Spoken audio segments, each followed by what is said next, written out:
জান্নাতের মধ্যে যেই সমস্ত ফেরেশতারা জান্নাতীবাসীদের জন্য অপেক্ষা করবে, তারা জান্নাতীদেরকে মনে আর আনন্দ দেওয়ার জন্য তারা বলবে, হে জান্নাতীবাসী, তোমরা দুনিয়ায় যেমন ভাবে ভালো ছিলে, কষ্ট করেছো আল্লাহর জন্য, আল্লাহ পাক তোমাদেরকে ভালো রেখেছিল।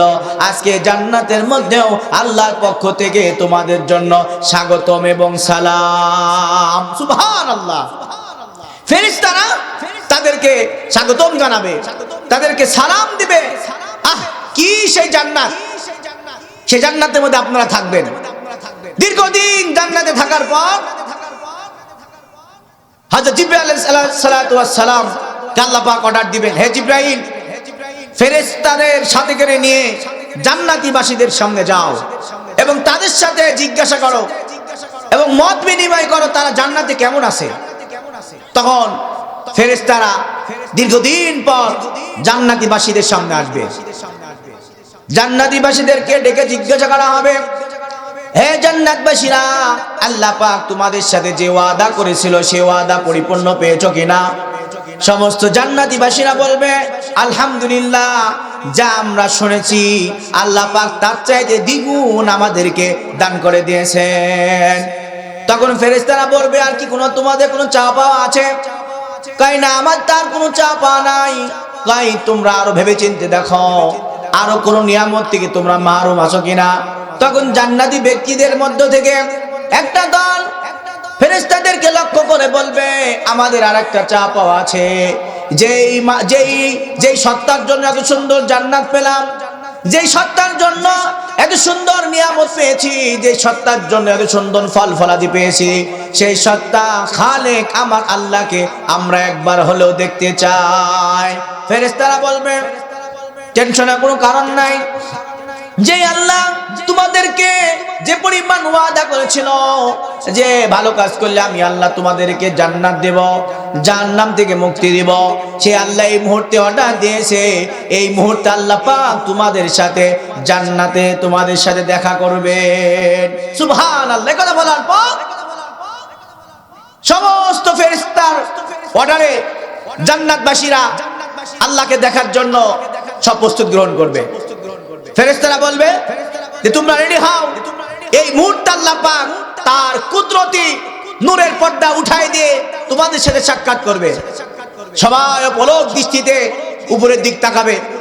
তখন আল্লাহ পাক তার ৭০,০০০ তার চাইতে বেশি এবং কম নূরের পর্দা উঠায় দিয়ে ওই সময় আল্লাহ পাক তার সেই কুদরতি সুন্দর চেহারা জান্নাতবাসীদের সামনে ওপেন করবেন। সুবহানাল্লাহ।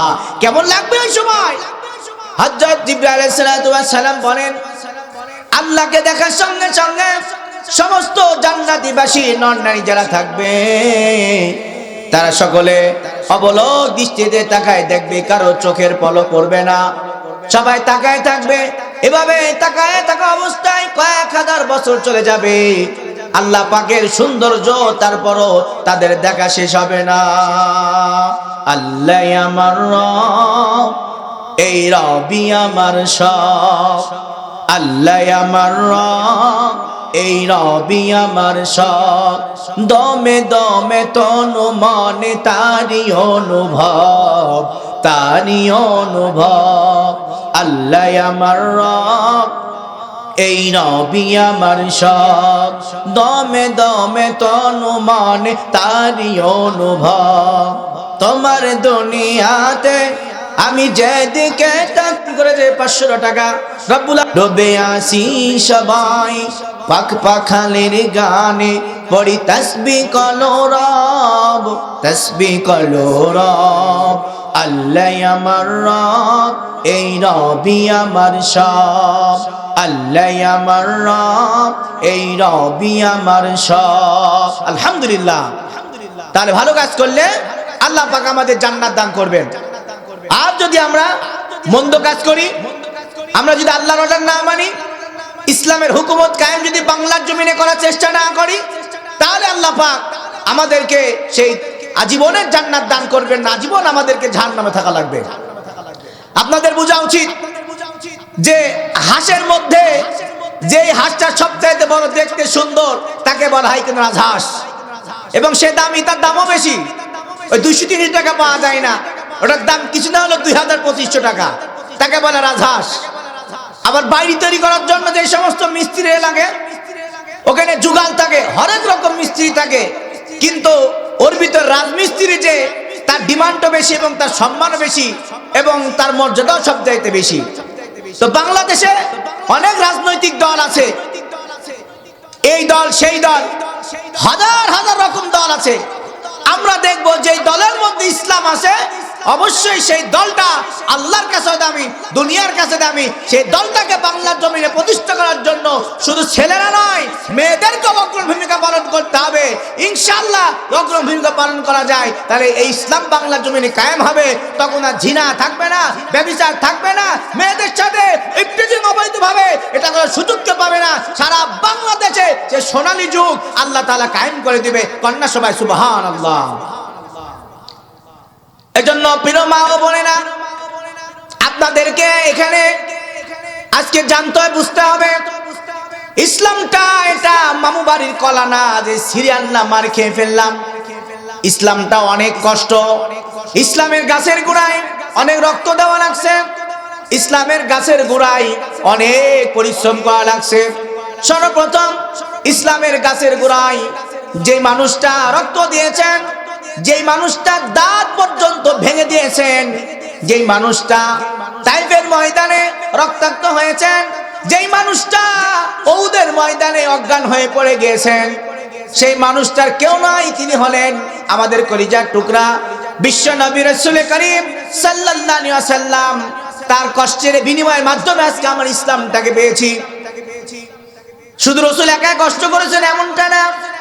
আল্লাহ নবী যখন একা একা ইসলামের দাওয়াত দিতেন, নবীজির প্রথম স্ত্রী খাদিজা রাদিয়াল্লাহু তাআলা আনহা, তার যত সম্পদ ছিল সব সম্পদগুলো আল্লাহর নবীর হাতে বুঝ করে দিলেন। আর আল্লাহর নবীকে বললেন, ইয়া রাসূলুল্লাহ, আপনার আল্লাহর দ্বীন প্রতিষ্ঠা করার জন্য এই দুনিয়ায় যে প্রান্তে যে অবস্থায় যতগুলো সম্পদ প্রয়োজন হয়, যতগুলো টাকা প্রয়োজন হয়, যতগুলো মেষ প্রয়োজন হয়, ঘোড়া প্রয়োজন হয়, আমি খাদিজার যত সম্পদ আছে সব সম্পদগুলো আল্লাহর রাস্তায় ওয়াকফ করে দিলাম। সুবহানাল্লাহ। একজন খাদিজা আল্লাহকে এত পরিমাণ ভালোবাসা বেসেছেন, নবীকে এত পরিমাণ ভালোবাসা বেসেছেন যে কালেমা পড়ার পর আল্লাহর নবীর হাতে সমস্ত সম্পদগুলো দান করে দিয়েছেন, উজাড় করে দিয়েছেন। তার দানের সম্পদ, তার সম্পদের পরিমাণ কতটুকু? আরবের মধ্যে ওই সময় সবচাইতে বড় ব্যবসায়িক, বড় ধনবান সবচাইতে ছিলেন হযরত খাদিজা রাদিয়াল্লাহু তাআলা আনহা। হযরত খাদিজা রাদিয়াল্লাহু তাআলা আনহা ইসলাম ধর্মের মধ্যে সর্বপ্রথম তিনি কালেমা পড়ে মুসলমান হয়েছেন। সারাদিন নবীজি ইসলাম প্রচার করতেন। একদিনের ঘটনা, রাত 2টা-1টার সময় নবীজি ইসলামের কাজ শেষ করে ঘরের মধ্যে প্রবেশ করলেন। ঘরে যখন টোকা দিলেন দরজায়, টোকা দেওয়ার সঙ্গে সঙ্গে খাদিজা দরজা খুলে দিল। নবীজি ঘরের মধ্যে ঢুকলেন। ঢুকার পর নবীজি জিজ্ঞেস করলেন, ও খাদিজা লিমাদা তাজহাকু, ও খাদিজা তুমি কেন মুস্কি মুস্কি হাসো? আর দরজা টোকা দেওয়ার সঙ্গে সঙ্গে তুমি কেন দরজাটা খুলে দিলা? খাদিজা ডাক দিয়ে কয়, ইয়া রাসূলুল্লাহ, আপনি আল্লাহর দ্বীন প্রতিষ্ঠা করার জন্য সারা পৃথিবীর মধ্যে ঘোরাফেরা করেন, শুধু সৌদি আরবে নয়, সৌদি আরবের বাইরেও ইসলাম প্রচার করার জন্য আপনি চেষ্টা করেন। না জানি কোন কাফের আপনাকে আঘাত করে, কোথায় মার খান, অসুস্থ হয়ে যান। দেখা যাচ্ছে এমন সময় ঘরে আসলেন, আমি ঘুমে বিশ্রামে পড়ে থাকলাম, আপনি দরজা টোকা দিলেন, আমি খুলতে পারলাম না, কাফের আপনাকে ধরে আঘাত করবে, কষ্ট দিবে। এই কষ্ট তো আমি খাদিজা সহ্য করতে পারি না। এই জন্য রাত 1টা নয়, 2টা নয়, সারা রাত আপনার জন্য দরজার সামনে আমি খাদিজা আপনার জন্য অপেক্ষা করি। নবী করিম সাল্লাল্লাহু আলাইহি সাল্লাম খুশি হয়ে গেলেন। হঠাৎ করে আরশে আজিম থেকে জিবরাইল আলাইহিস সালাতু ওয়াস সালাম নবীজির কাছে আসলেন, এসে সালাম দিলেন, আসসালাতু ওয়াস সালামু আলাইকা ইয়া রাসূলুল্লাহ। সালাম দেওয়ার পর নবী জিজ্ঞেস করলেন, হে জিবরাইল, তোমার চেহারাটা দেখে দেখে কেমন যেন তোমার চেহারার মধ্যে খুশির ভাব দেখা যায়, কি ব্যাপার, এত খুশি কেন? জিবরাইল ডাক দিয়ে কয়, ইয়া রাসূলুল্লাহ, অন্য দিন আপনার সামনে আমি একবার সালাম নিয়ে আসি, একটা সালাম নিয়ে আসি, কিন্তু আজকে আমি একটা সালাম নিয়ে আসি নাই, বরং আমি আপনার কাছে দুটো সালাম নিয়ে আসছি। নবীজি জিজ্ঞাসা করলেন, কার কার জন্য? জিবরাইল আলাইহিস সালাম ডাক দিয়ে কয়, একটা সালাম আপনার জন্য, আর আরেকটা সালাম আল্লাহর পক্ষ থেকে আপনার স্ত্রী খাদিজার জন্য আল্লাহ পাক পাঠিয়ে দিয়েছেন। সুবহানাল্লাহ। নবী জিজ্ঞাসা করলেন, খাদিজার জন্য সালাম কেন? জিবরাইল আলাইহিস সালাম বললেন, খাদিজা আপনার জন্য যে পরিমাণ কষ্ট করেছে, স্যাক্রিফাইস করেছে, আপনার ভালোবাসা দিয়েছে, আর আপনাকে যে ভালোবাসে স্বয়ং আল্লাহ তাকে ভালোবাসে, এই জন্য আল্লাহ পাক আপনার ভালোবাসার এবং খাদিজার ভালোবাসার সন্তুষ্ট হয়ে আজকে আপনাকেও সালাম দিয়েছে, পাশাপাশি আল্লাহ তাআলা খাদিজাকেও সালাম প্রেরণ করে দিয়েছেন। সুবহানাল্লাহ। তাহলে একজন মেয়ে মানুষ, সেও কিন্তু ইসলামের জন্য সারা রাত অপেক্ষা করছে, পুরো সম্পদ দান করে দিছে, আর পর্দা পুশিদা তো করেছেনই, এটা তো কোনো কথাই বলা চলে না, এটা তো করছেনই তিনি। না, আমাদের কি অবস্থা আজকে? আমাদের সমাজের অবস্থা দেখেন, ওয়াজের প্যান্ডেলে মা বোনদের কোনো ভিড় নাই, অথচ যদি মেলায় যাওয়া যায়, অথচ যদি মমতাজের গানের একটা স্টেজ করা হয়, ওই জায়গায় দেখবেন ছেলে মেয়ের কোনো অভাব নাই, হাজার হাজার মানুষ ওই মমতার দিকে দৌড়ায়, গানের দিকে দৌড়ায়। কিন্তু আল্লাহ পাক মানুষকে দিয়ে দেন সবচেয়ে উত্তম সম্মান। আল্লাহ পাক বলেছেন, ওয়ালাকাদ কাররামনা বানি আদম, সবচাইতে সম্মান বেশি দান করেছেন মানুষদেরকে। তাহলে এই মানুষ এখন গানবাজ দিকে দৌড়াবে, জাহান্নামের দিকে দৌড়াবে নাকি জান্নাতের দিকে দৌড়াবে? আল্লাহ পাক কোরআনে বলেন, ওয়াসারিউ ইলা মাগফিরাতিম মির রাব্বিকুম ওয়া জান্নাতিন আরদুহা কা'আরদিস সামাওয়াতি ওয়াল আরদ উইদ্দাত লিল মুত্তাকিন। আল্লাহু আকবার। আল্লাহ পাক বলেন, হে দুনিয়ার মানুষ, ওয়াসারিউ, তোমরা দৌড় দাও। কোথায় দৌড়াবো? আল্লাহ, ওয়াসারিউ ইলা মাগফিরাতিম মির রাব্বিকুম ওয়া জান্নাহ, ওই তোমার রবের মাগফিরাতের দিকে দৌড়াও। যদি মাগফিরাতের দিকে দৌড়াতে পারো, আমি আল্লাহ ঘোষণা দিলাম, ওয়াসারিউ ইলা মাগফিরাতিম মির রাব্বিকুম ওয়া জান্নাহ, জান্নাতে তোমাদেরকে জান্নাত দান করে দেব। যদি আমি আল্লাহর দিকে দৌড়াও, আমি আল্লাহর মাগফিরাতের দিকে দৌড়াও। তোমরা যদি সকাল বেলায় বলো আস্তাগফিরুল্লাহ, ও আল্লাহ, সকাল বেলায় আপনার কাছে তওবা করছি, আপনার কাছে সাহায্য চেয়ে আমি সকাল বেলা শুরু করলাম, আল্লাহ সারা দিনটা যেন ভালো যায়, আপনি আমাকে সেই তৌফিক দিয়েন। আবার যখন বিকাল হলো, তখন তোমরা বললা আস্তাগফিরুল্লাহ, ও আসমানের মালিক আমার আল্লাহ, সন্ধ্যা বেলাও তোমার কাছে ইস্তিগফার করি, সাহায্য চাই, জীবনের গুনাহ থেকে তোমার কাছে মাফ চাই। আল্লাহ, তুমি আমাকে সহযোগিতা করো, আমাকে সাহায্য করো, জীবনে গুনাহ মাফ করে দাও। এভাবে যখন কোনো একজন নন্নানি আল্লাহর কাছে ইস্তিগফার করতে থাকে, আল্লাহর কাছে দোয়া করতে থাকে, আল্লাহ পাক বলেন, ওয়াসারিউ ইলা মাগফিরাতিম মির রাব্বিকুম ওয়া জান্নাহ, আমি আল্লাহ তাকে শুধু মাফই করব না, বরং একটা জান্নাত দান করে দেব। আমরা আল্লাহকে বললাম, আল্লাহ তুমি আমাদেরকে কেমন জান্নাত দিবা, জান্নাতের লম্বাটা কেমন হবে, জান্নাতের জায়গাটা কেমন হবে, জান্নাতের প্রশস্ত কেমন হবে, আল্লাহ পাক সেটা বলে দিলেন, ওয়া জান্নাতিন আরদুহা কা'আরদিস সামাওয়াতি ওয়াল আরদ। আল্লাহ তাআলা বলেন, এমন একটা জান্নাত দেব যেই জান্নাতের আসমান এবং জমিন থেকে যত পরিমাণ প্রশস্ত থাকে, জান্নাতের একটা রুমটাই আমি আল্লাহ তোমাদের জন্য এইরকম লম্বা বানিয়ে দেব। সুবহানাল্লাহ।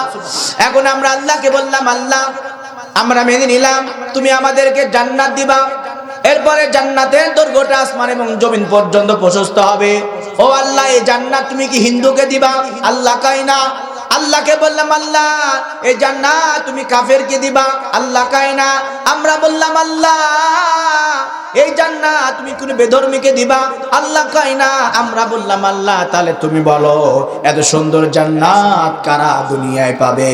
আল্লাহ পাক সঙ্গে সঙ্গে বলে দিলেন, ও ইনদাতাল লিল মুত্তাকিন, আমি আল্লাহ তো সুন্দর জান্নাত আমার মুত্তাকিন বান্দা বান্দীদেরকে দান করে দেব। সুবহানাল্লাহ। সেই জান্নাতের পাগল কারা ছিল আপনারা সকলে জানেন। ফেরাউনের স্ত্রীর নাম ছিল আসিয়া। আসিয়া ফেরাউনের সাথে যদিও বিয়ে হয়েছে, কিন্তু আল্লাহ পাক ফেরাউনের অন্তরটা কুফুর দ্বারা ভরপুর করে দিয়েছেন, আর আসিয়ার অন্তরটা আল্লাহর ঈমান দ্বারা পরিপূর্ণ করে দিয়েছেন। একদিন ফেরাউন আসিয়ার কাছে এসে বলল, আসিয়া আজকে আমি একটা ভালো কাজ করে এসেছি। আসিয়া ডাক দেয় কয়, ফেরাউন আমার স্বামী তুমি কি কাজ করেছ? ফেরাউন ডাক দেয় কয়, তোমার মেয়ে খাদেমা যে ছিল, সে যখন তোমার মেয়ের মাথাটা চিরুনি দ্বারা বিনাই দিতেছিল, হঠাৎ করে চিরুনিটা যখন পড়ে যায়, সে তখন বলেছে বিসমিল্লাহ। এক কথায় কার নাম নিয়ে যেন সেই চিরুনিটা উঠাইছে, সে এই আসমান জমিনের অন্য একটা মালিকের নাম নিয়ে উঠাইছে। সঙ্গে সঙ্গে আমার কাছে অবজেকশন আসলো, অবজেকশন ইওর অনার। হ্যাঁ ফেরাউন কি হয়েছে? আপনি তো এই মিশরের জমিন, আপনি তো খোদা, আপনি ছাড়া তার কোনো খোদা নাই, আপনি এটা আমাদেরকে বিশ্বাস করাইছেন। হে ফেরাউন কিছুক্ষণ আগে আপনার বান্দি আপনার নাম বাদে অন্য কোন ইলাহ নামের চিহ্নটা উঠাইছে। আসিয়া ডাক দিয়ে বললে, ফেরাউন যেই আপনাকে বাদ দিয়ে অন্য কোন ইলার নাম দিয়ে যেই বাদিটা চিরন উঠাইছে, তার সাথে আপনি কি আচরণ করেছেন? ফেরাউন ডাক দিয়ে কয়, সঙ্গে সঙ্গে তাকে আমি ডেকেছি, ডেকে বললাম, হ্যাঁ আমার বাদী, আমি ফেরাউন কি তোমার রব নই? সে বলেছে, না আপনি আমার রব নয়, আমার রব তিনি যিনি আমাকে সৃষ্টি করেছেন। সুবহানাল্লাহ। ফেরাউনের কথা শুনে আসিয়া ডাক দিয়ে কয়, ফেরাউন তারপরে আপনি তার সাথে কি আচরণ করেছেন? ফেরাউন ডাক দিয়ে কয়, যখন সে আমাকে রব হিসেবে মানে নাই, আমাকে রিজিকদাতা হিসেবে মানে নাই, সঙ্গে সঙ্গে তাকে আমি বললাম তাড়াতাড়ি বল ঈমান ছাড়বি কিনা বল, আর আমার খোদা হিসেবে মানবি কিনা বল। যদি আমাকে খোদা হিসেবে না মানি, সেই মুহূর্তে তোকে ফুটন্ত তেলের মধ্যে জ্বালায় পোড়ায় দেব। ফেরাউনের স্ত্রী আসিয়া ডাক দিয়ে বলল, ফেরাউন তখন তোমার এই বাদী কি করেছে? ফেরাউন ডাক দিয়ে বলল, আসিয়া রে, সে আমাকে রব হিসেবে মানে নাই, সঙ্গে সঙ্গে তার সামনে আমি ফুটন্ত ভাবে তেল গরম করলাম, আগুন জ্বালায় দিলাম, কড়া উঠাই দিলাম। আমি তাকে আবার বললাম, হে বাদী তাড়াতাড়ি তুই তোর রবকে ছেড়ে আমাকে রব হিসেবে মান, তাহলে এখন তোকে মুক্তি দিয়ে দেব। বাদী তখন বলল, কখনো না, যে আল্লাহকে একবার আল্লাহ হিসেবে স্বীকার করেছি, যে আল্লাহকে বলেছি আমার সৃষ্টিকর্তা একমাত্র আমার আল্লাহ, আমার রিজিকদাতা একমাত্র আমার আল্লাহ, আমার ভাগ্যদাতা একমাত্র আমার আল্লাহ, কোনো গণক নয়। সঙ্গে সঙ্গে যখন একথা বলেছে, তখন তার বুকের মধ্যে একটা ছোট্ট বাচ্চা ছিল, ওই বাচ্চাটা কেড়ে নিয়ে জ্বলন্ত আগুনের মধ্যে 1 সেকেন্ডের মধ্যে পুড়ে যা স্পর্শ করে দিয়েছি। আসিয়া ডাক দিয়ে বলল, ফেরাউন তখন কি সে তোমার দলে এসেছে? ফেরাউন ডাক দিয়ে কয়, না, আমি মনে করলাম চোখের সামনে কচি বাচ্চাটাকে আগুনে ফেলে দিলে, তেলে পোড়ায় দিলে হয়তো বা এই কষ্টে সে আমাকে রব হিসেবে মানবে, কিন্তু আসিয়া না, বরং তার সন্তানকে আগুনের মধ্যে ফেলে দেওয়ার সঙ্গে সঙ্গে তার সন্তানের জবান তার রব খুলে দিয়েছে। আল্লাহু আকবার। আসিয়া ডাক দিয়ে কে? তার ওই ছোট্ট শিশু যে কথা বলতে পারে না, সে কি বলেছে?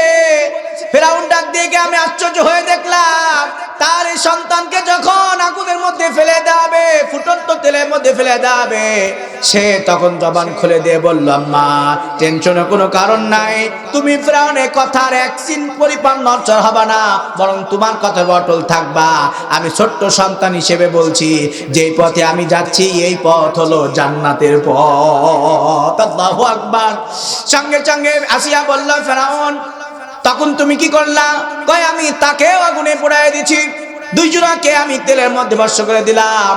এখন আসিয়া মুখটা মলিন করে ডাক দিয়ে কয়, হে ফেরাউন শোনো, শুধু ওই বাদী যে তোমাকে রব হিসেবে মানে না এমনটা নয়, বরং আজকে ভেদের খবর শোনো, আমি আসিয়াও কিন্তু তোমাকে রব হিসেবে মানি না। সুবহানাল্লাহ।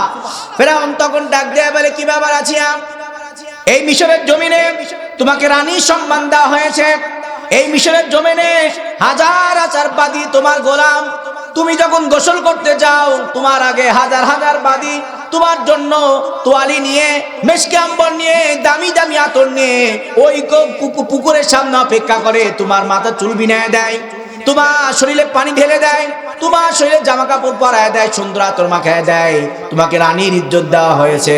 হে আসিয়া, মাথা কি তোমার নষ্ট হয়ে গেল? আসিয়া ডাক দেখায়, আমার মাথা নষ্ট হয় না, বরং তোমারই মাথা নষ্ট হয়ে গিয়েছে ক্ষমতার লোভে। আজও বাংলার জমিনে দেখি কিছু কিছু মানুষ আছে যারা ক্ষমতা পেয়ে আল্লাহর ধর্মটাকে তারা ভুলে যায়। আল্লাহু আকবার। ভাইরা আমার, মা বোনের আমার, সেই ফেরাউন যখন আসিয়ার মুখে জবানের কথা শুনলো, তখন ফেরাউন ডাক দিয়ে কয়, আসিয়া রে, আমি তোমাকে লাস্ট একটা চান্স দিলাম, যদি এই মুহূর্তে থেকে আমাকে খোদা হিসেবে না বানো আর আসমানের ওই জমিনকে তুমি খোদা হিসেবে না ছাড়ো, তাহলে আমি এই মুহূর্তে তোমার সাথে এমন আচরণ করব যা কিয়ামত পর্যন্ত একটা দৃষ্টান্ত রয়ে যাবে। আল্লাহ ডাক দিয়ে কয়, ফেরাউন রে, শুধু আসিয়াকে দৃষ্টান্ত করলে হবে না, তোকেও আমি শুকটি মাছ বানাইয়া কিয়ামত পর্যন্ত দৃষ্টান্ত করে রাখবো। আল্লাহু আকবার। মা বোনের আমার, খুব মনোযোগ দিয়ে শোনেন। আগামীতে আপনাদের দেখা হবে কিনা আমি জানি না, তবে আপনাদেরকে ইমান, মেয়েদের কেমন ইমান ছিল এ সম্পর্কে কিছু টিপস আপনি দিয়ে যায়। Always speak the truth, never tell a lie. So if I tell them the Quran, কোরআন এমন একটা কিতাব যার শুরুতেও ভুল নাই, যার মাঝখানেও ভুল নাই, যার শেষেও ভুল নাই, পরিপূর্ণ এমন একটা কিতাব। লা রাইবা ফি, শুধু নবীর যুগে নয়, বরং জান্নাত পর্যন্ত নয়, বরং কিয়ামত পর্যন্ত নয়, আজীবন জান্নাত ও কিয়ামত হোক, হাসর হোক, কোনোদিন এই কিতাবের মধ্যে একটা ভুল কেউ ধরতেও পারিনি, আর কেউ ধরতেও পারবে না। সুবহানাল্লাহ। আসিয়া তখন বলে দিল, ফেরাউন, তুমি যতই আমাকে লোভ দেখাও, আমার রানীর সম্মানও যদি চলে যায়, আমার গোসল করার জন্য যদি কোনো বাদী যদি না থাকে, আমাকে যদি দামি দামি পোশাক দেওয়া না হয়, তাহলে স্মরণ রাখো, এক সেকেন্ডের জন্য আমি আমার আল্লাহকে ভুলতে পারি না। ফেরাউন তখন রেগে গেল।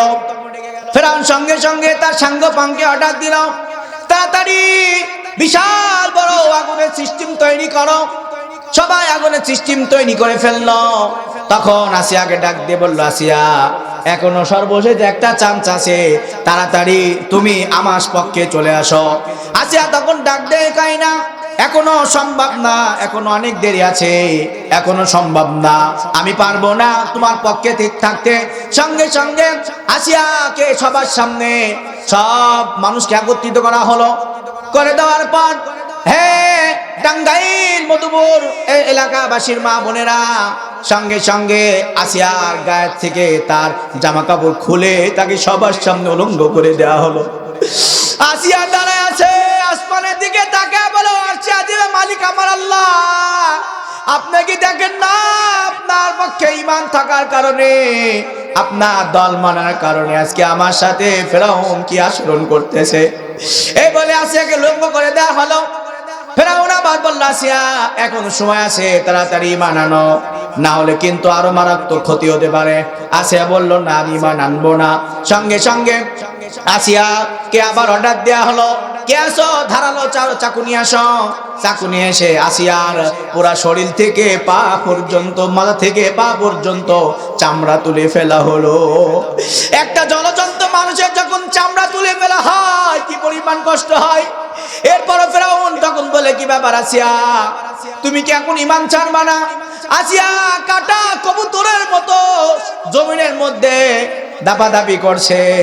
এরপরও যখন ফেরাউন থামলো না, আসিয়া যখন থামলো না, ফেরাউন তখন ডাক দিয়ে বলল, তাড়াতাড়ি কাঁচা মরিচ বাটা নিয়ে আসো, শুকনা মরিচ বাটা নিয়ে আসো। শুকনা মরিচ বাটা নিয়ে আসা হলো, কাঁচা মরিচ বেটে নিয়ে আসা হলো। ফেরাউন ডাক দেখে, আসিয়া, প্রথমে তোমাকে উলঙ্গ করেছি, তাও ঈমান তুমি ছাড়লা না, তোমার চামড়া তুলে ফেলা হলো, তাও ঈমান তুমি ছাড়লা না, এখন তোমার এই কাটা চামড়ার মধ্যে এখন মরিচ লাগানো হবে। আসিয়া, তুমি কিন্তু আরো কষ্ট করবা, বলো এখনো তুমি আমাকে মানো কিনা?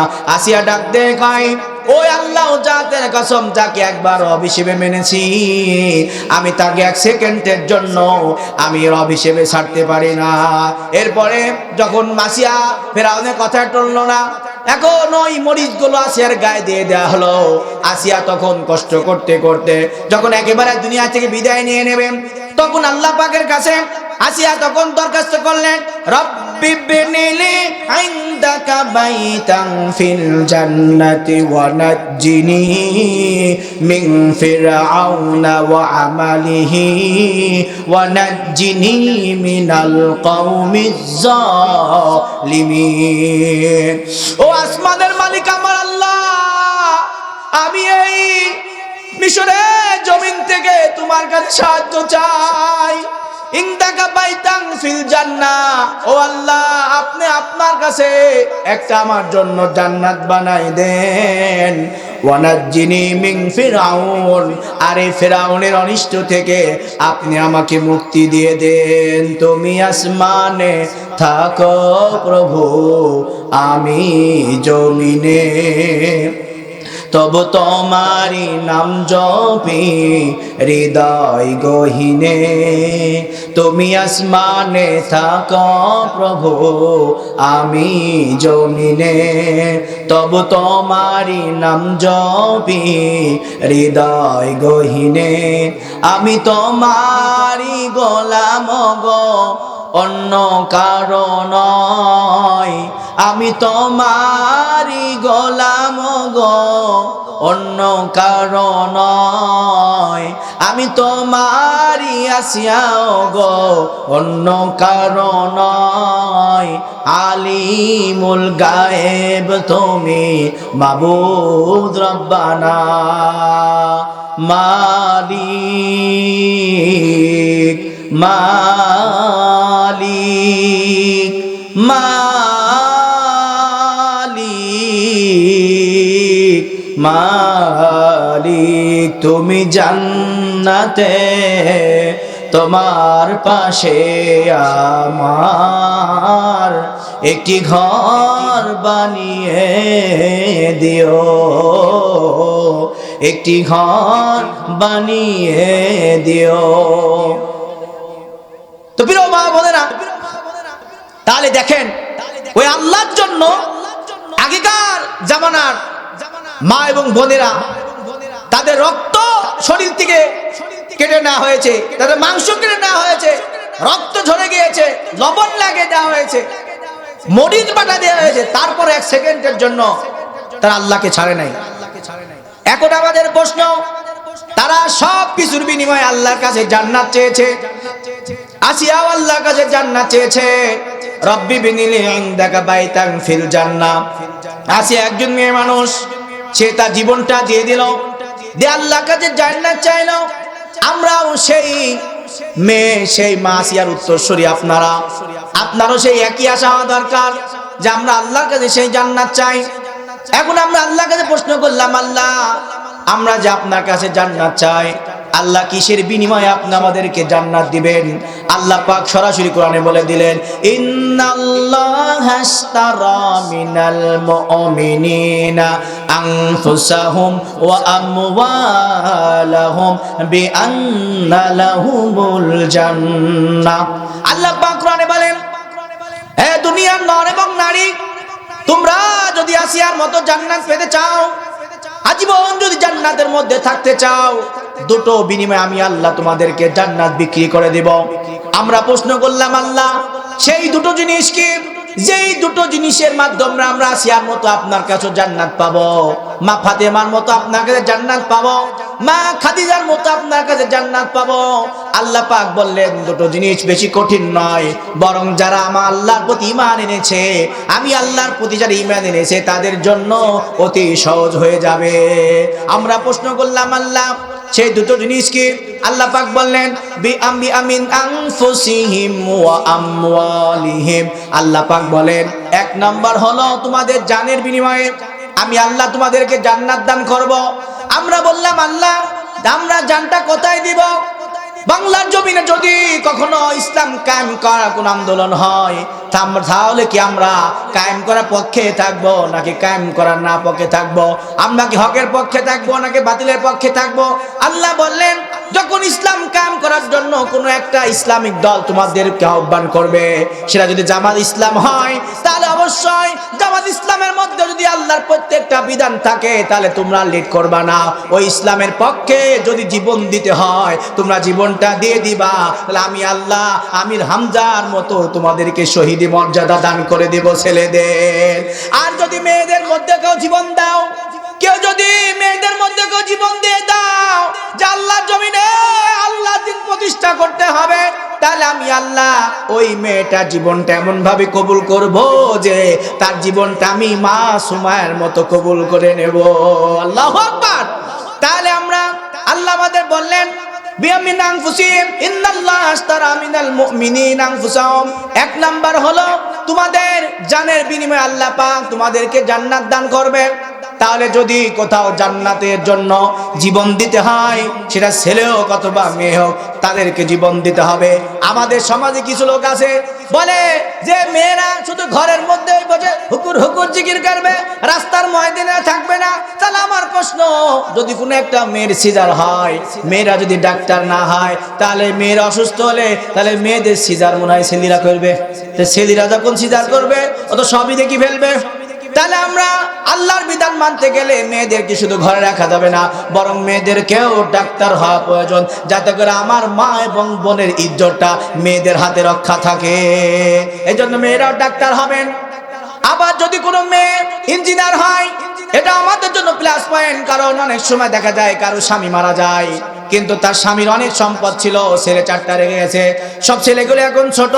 এখন এই মেয়েটা বাড়ি যদি করার প্রয়োজন হয়, তাহলে তো একটা ইঞ্জিনিয়ার প্রয়োজন হবে।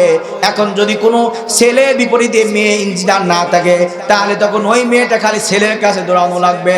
আর যদি কোনো মেয়ে ইঞ্জিনিয়ার থাকে, তাহলে ওই মেয়েটা ওই মেয়ের কাছে পরামর্শ নেবে সকাল বিকাল রাত, তার ইজ্জত রক্ষা হবে, পাশাপাশি তার বাড়িটাও সুন্দর হয়ে যাবে। এই জন্য মা বোন আপনাদেরকে বলি, আপনারা শুধু কোরআন হাদিস পড়াবেন এতটুকুই না, কোরআন হাদিসের পাশাপাশি আপনারা ম্যাথমেটিক্স, ফিজিক্স, বায়োলজি সব কিছু তাদেরকে শিক্ষা দিবেন। কারণ একটা মেয়ে যখন কোরআনের পাশাপাশি ইঞ্জিনিয়ার হবে, যখন ডাক্তার হবে, শুধু বেধর্মীর জন্য উপকার হবে না, বরং মুসলমানদের জন্য জান্নাত পাওয়াটা বড় উপকার হয়ে যাবে। এজন্য আল্লাহ পাক কোরআনে বলেন, ইন্নাল্লাহা আশতারা মিনাল মুমিনিনা আনফুসাহুম ওয়া আমওয়ালাহুম বিআন্না লাহুমুল জান্নাহ। এক নম্বর আল্লাহ বলেছেন আমি জান্নাত বিক্রয় করেছি দুইটা বিনিময়ে। এক নাম্বার হলো তোমার জানের বিনিময়ে, 2 নাম্বার হলো তোমার মালের বিনিময়ে। আনফুসাহুম ওয়া আমওয়ালাহুম বিআন্না লাহুমুল জান্নাহ, 2 নাম্বার হলো মাল। এখন আমাদের প্রশ্ন, হুজুর মাল এটা কি জিনিস? এটা কি আজীবন আমাদের সাথে থাকবে, নাকি এর কোনো বেনিফিট আছে, নাকি এটা এক সময় শেষ হয়ে যাবে? আল্লাহ পাক এটা কোরআনে বলেন, আল মালু ওয়াল বানুনা জিনাতুল হায়াতুদ দুনিয়া ওয়াল বাকিয়াতুস সালিহাতু খায়রুন ইনদা রাব্বিকা সাওয়াব। আল্লাহ পাক বলেন আল মাল ওয়াল বানুন, মাল এবং বানুন মানে সন্তান, সন্তানাদি। মাল এবং সম্পদ এটা দুনিয়ায় একটা সৌন্দর্য, এটার কোনো স্থায়ী নাই, এটা ক্ষণস্থায়ী। সুতরাং ক্ষণস্থায়ীর কোনো দাম নাই, স্থায়ী দাম আছে। যারা চালাক চতুর হবে তারা এই ক্ষণস্থায়ী মালটার ব্যাপারে আল্লাহ বলেছেন, এই ক্ষণস্থায়ী মালটা তুমি আমি আল্লাহর রাস্তায় কাজে লাগাও। যদি 1 টাকা হয় তাও তুমি আমি আল্লাহর রাস্তায় দাও। আল্লাহ পাক কোরআনে বলেন 1টা টাকাও যদি কারো থাকে, সে যদি দান করে, আমি আল্লাহ এই 1টা টাকাকে 1 টাকা নয় দুনিয়ায় দান করবে 1 টাকা, আর আমি আল্লাহ ওটা 10 গুণ বৃদ্ধি করে আমি আর সাজিমে কবুল করে নেব। আল্লাহ পাক কোরআনে বলেন মান জাআ বিল হাসানাতি ফালাহু আশরু আমসালিহা ওয়া মান জাআ বিস সাইয়্যাতি ফালা। নবী করিম সাল্লাল্লাহু আলাইহি সাল্লাম বলেন দানের আবার কয়েকটা ফজিলত আছে। কেউ যদি আল্লাহর রাস্তায় দান করে, তার ভিতরে আল্লাহ পাক তাকে 5টা পুরস্কার দেন। 1 নাম্বার পুরস্কার হলো হায়াতান তাইয়্যিবা, আল্লাহ পাক ওই নর এবং নারীকে হায়াত বৃদ্ধি করে দেন। যদি তার 5 বছর হায়াত থাকে, দানের মাধ্যমে আল্লাহ পাক তাকে আরো 5 বছর বৃদ্ধি করে দিবেন। যদি তার অ্যাক্সিডেন্ট হওয়ার সম্ভাবনা থাকে, দানের মাধ্যমে আল্লাহ পাক সেই অ্যাক্সিডেন্ট থেকে মুক্ত দান করে দিবেন। যদি তার কোনো বড় বড় মুসিবত আছে আল্লাহ পাক তার এই বড় মুসিবত দূর করে দিবে। এটা 1 নম্বর পয়েন্ট। 2 নম্বর হলো যারা দান করে তাদেরকে আল্লাহ পাক রিজিকে বরকত দান করেন। অর্থাৎ রিজিক আপনি খাবেন, আপনার কোনো অসুখ বিসুখ হবে না। একই হাড়ির ভাত খেয়ে কেউ থাকে সুস্থ, আবার কেউ হয়ে যায় অসুস্থ। তার মানে হলো যেই ব্যক্তির মধ্যে আল্লাহর বিধান আছে, আল্লাহর নবীর সুন্নত নিয়ে যারা রিজিক আহার করেছে, খানা খেয়েছে, আল্লাহ পাক তাদেরকেও বরকত দান করবেন। পাশাপাশি যারা দান করবে তাদের জন্য আলাদা বেনিফিট হলো আল্লাহ পাক দানের উসিলাই তাদের রিজিকের মধ্যে বরকত দান করে দিবেন। এবার 3 নম্বর পয়েন্ট, যদি কোনো বড় বিপদ থাকে, হয়তো আপনার কিডনি নষ্ট হয়ে যাচ্ছে, আপনি টেরই পাচ্ছেন না, অথবা আপনার হার্টের মধ্যে বড় মারাত্মক সমস্যা হয়ে গেছে, রিং পাওয়া লাগতে পারে, আপনি টেরি পাচ্ছেন না, আপনার শ্বাস প্রশ্বাসের সমস্যা, আপনি টেরি পাচ্ছেন না, হয়তোবা 2 বছর পরে রোগটা ধরা দিবে। আল্লাহ নবী বলেন আস-সাদকাতু তারুদ্দুল বালা, যে ব্যক্তি দান সদকা করে আল্লাহ পাক বড় বড় মুসিবত দূর করে দেন। সুতরাং মা ও বোনেরা, আপনারা যদি প্রতিনিয়ত দান করতে পারেন আপনার সামর্থ্য অনুযায়ী, আল্লাহ নবী বলেন 3 নম্বর ফজিলত হলো আল্লাহ পাক বড় বড় বিপদ আপদ এবং মুসিবত থেকে তাকে মুক্তি দান করবেন। এরপর 4 নম্বর হলো মানুষের মৃত্যুর পর মানুষ যখন কবরে চলে যাবে, কবরটা কারোর জন্য জান্নাতের বাগান, আবার কারোর জন্য জাহান্নামের বাগান। যদি কারো কবরটা জান্নাতের বাগান চান এবং কবরের আযাব থেকে মুক্তি চান, আল্লাহ নবী বলেছেন 4 নাম্বার গুণ হলো দানকারী নর এবং নারীর কবরের আযাব আল্লাহ মাফ করে দিবেন। সুবহানাল্লাহ। এবং 5 নাম্বার গুণ হলো আল্লাহ পাক আল্লাহর নবী বলেন অনেক মানুষের পিছনে অনেক দুর্নাম করে অনেক ক্ষতি করতে চায়, আর কবর দিও ভাই মসজিদেরি পাশে আমার, কবর দিও ভাই জানো ঘরে হতেও মুয়াজ্জিনের আজান শুনতে পাই, জানো ঘরে হতেও মুয়াজ্জিনের আজান শুনতে পাই।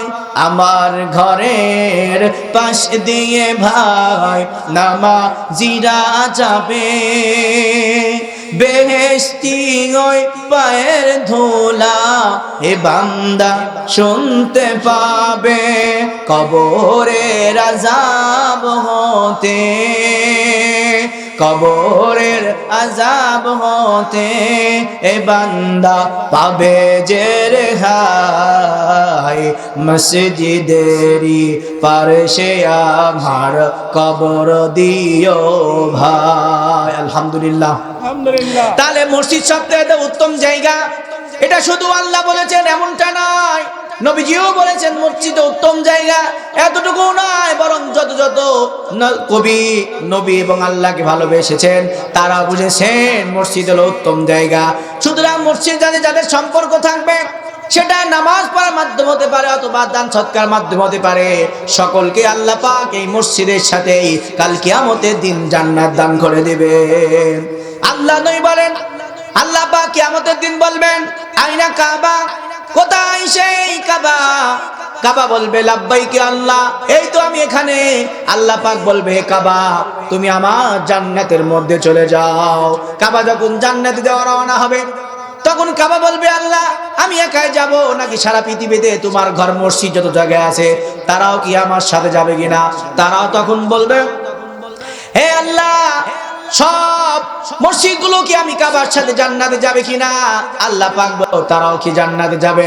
আল্লাহ বলবে কথা কি আবার বলা লাগে, যাও দুনিয়ার সমস্ত মসজিদকে অর্ডার দিলাম, আমার ঘর যে প্রান্তে যে এলাকায়, সেটা বাংলাদেশ হোক, থাইল্যান্ড হোক, কানাডা হোক, আমেরিকা হোক, সুইজারল্যান্ড হোক, মালয়েশিয়া হোক, ইন্দোনেশিয়া হোক, ভারত হোক, যেই দেশ হোক না কেন, যত দেশের মধ্যে যদি বাংলাদেশও থাকে, সেই বাংলাদেশ শুধু ভেড়ামারা না, কুষ্টিয়া না, বরং টাঙ্গাইলের মধুপুরের যেই জায়গায় আমি আল্লাহর ঘর আছে, এই ঘরের আশেপাশে এবং ইট দেওয়া ক্ষেত্রে শুরু করে, ফ্যান দান করা থেকে শুরু করে যত শুধু আমার ছেলেরা না, ছেলে মেয়ে যারাই এই আল্লাহর ঘর মসজিদের সাথে সম্পৃক্ত ছিল, সকলকেই ভরে ভরে প্রত্যেকটা মসজিদ জান্নাতের দিকে রওনা হয়ে যাও।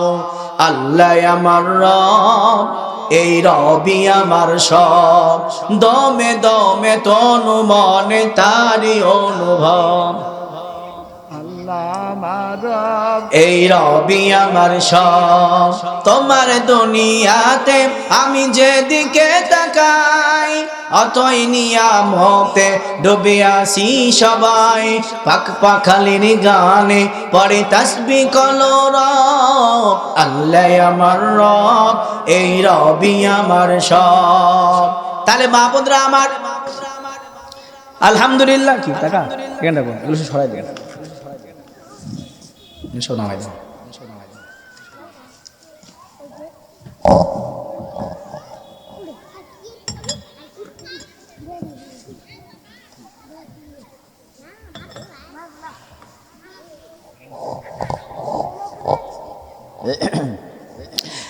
মা বোনেরা আমার, তাহলে এই বাগানটা হলো জান্নাতের বাগান। এখানে যত মা বোন এসেছেন, এটা আপনি আসেন না, স্বয়ং আল্লাহ আপনাকে এখানে পাঠিয়েছেন। দেখেন আশেপাশে মাইকের আওয়াজ কত মা বোনের কানে যায়, কিন্তু তারা বাড়ির রান্নার অজুহাত দিয়ে, বিভিন্ন কাজের অজুহাত দিয়ে তারা বাড়িতে বসে আছে। আর আপনারা এত ভালো মানুষ, ওই আল্লাহর ডাকে সাড়া দিয়ে আপনার জান্নাতের বাগানে চলে এসেছেন। আল্লাহ নই বলেন, যারা জান্নাতের বাগানে এসেছে তাদেরকে অন্য কেউ নিয়ে আসে নাই, বরং আমি আল্লাহ তাদেরকে জান্নাতের বাগানে পৌঁছায় দিছি। এই জন্য আল্লাহ পাক তাআলা কোরআনে বললেন যে আমি আল্লাহ জান্নাত বিক্রয় করেছি দুটো বিনিময়ে। একটা হলো তোমার জানের মাধ্যমে, দুই নাম্বার হলো তোমার মালের মাধ্যমে। মালটা হলো সম্পদ। মাল কি হতে পারে? সেটা আপনার চাউলও হতে পারে, সেটা আপনার ধানও হতে পারে, সেটা আপনার টাকা হতে পারে, সেটা আপনার পয়সা হতে পারে। আবার আপনি মালের মধ্যে আপনি একটা মসজিদে একটা ফ্যানও দিতে পারেন, অথবা আপনি একটা লাইট দিতে পারেন। এক কথায় মাল বলতে যা যা বোঝায় সবগুলো যদি আপনি আল্লাহর রাস্তায় দান করে দেন, তাহলে আল্লাহ পাক আপনার এই দানের উসিলায় জান্নাত দান করে দিবেন। আর আমরা একটা আয়াতে বললাম 1 টাকা দান করলে 10 টাকা পাওয়া যায়। হযরত আলী রাদিয়াল্লাহু তাআলা আনহু যখন এই আয়াতটা শুনলেন, আর শোনার সঙ্গে সঙ্গে হযরত আলী, ফাতেমা আবার অসুস্থ। আলী ফাতেমাকে বললেন, হে ফাতেমা তুমি অসুস্থ, দাঁড়াও আমি বাজারে যাই, বাজারে যেয়ে দেখি তোমার জন্য কিছু ক্রয় করে আনতে পারি কিনা। উনি বাজারে চলে গেলেন, যাওয়ার পর একটা বেদানা কিনলেন, যাকে আমরা আনার বলি। বেদানা কিনে আনলেন। আনার পথে রাস্তার মধ্যে একজন ফকির বলল, হে আলী, খুব ক্ষুধার্ত, আল্লাহর রাস্তে আমাকে একটা কিছু খাবার দেন। আলী সঙ্গে সঙ্গে সেই খাবারটা দিয়ে দিল। ঘরের মধ্যে চলে আসলো, মনে মনে চিন্তা করলো, ফাতেমাকে বলে গেলাম একটা আঙ্গুর তোমার জন্য নিয়ে আসবো, কিন্তু রাস্তার মধ্যে তো আল্লাহর জন্য দান করে দিলাম। এখন আলী মন খারাপ। আলীর কথা শুনে আলী মনে মধ্যে চিন্তা করলো ফাতেমা মন খারাপ করে কিনা, কিন্তু না, ঘরের মধ্যে এসে দেখে ফাতেমা সম্পূর্ণ আল্লাহর পক্ষ থেকে সুস্থতার নিয়ামত পেয়েছে। আলহামদুলিল্লাহ। হযরত আলী রাদিয়াল্লাহু তাআলা ঘরের মধ্যে চলে আসলেন। ঘরের মধ্যে আসার পর কিছুক্ষণ অপেক্ষা করলেন। সকাল বেলায় বের হয়েছিলেন, দুপুর বেলায় ঘরের মধ্যে আসলেন, রাস্তার মধ্যে আনারটা দান করে দিলেন। বিকাল বেলায় দরজায় কে করা নক দেয়, দরজা খুলে দেখলেন অন্য কেউ নয়, সালমান ফার্সি, নবীজির সাহাবী, আলীর দরবারে দাঁড়ায় আছে। আলী ডাক দেখে, কি ব্যাপার, আপনি অবেলা কিসের জন্য এসেছেন? হযরত সালমান ফার্সি রাদিয়াল্লাহু তাআলা ডাক দিয়ে কয়, এই যে আমার পিঠের মধ্যে যে ব্যাগটা আছে, এই ব্যাগের মধ্যে কিছু খাবার আছে, যে খাবারটা আল্লাহ নবী আপনাকে দেওয়ার জন্য বলেছে, তাই আমি নিয়ে আসছি। আলী ব্যাগটা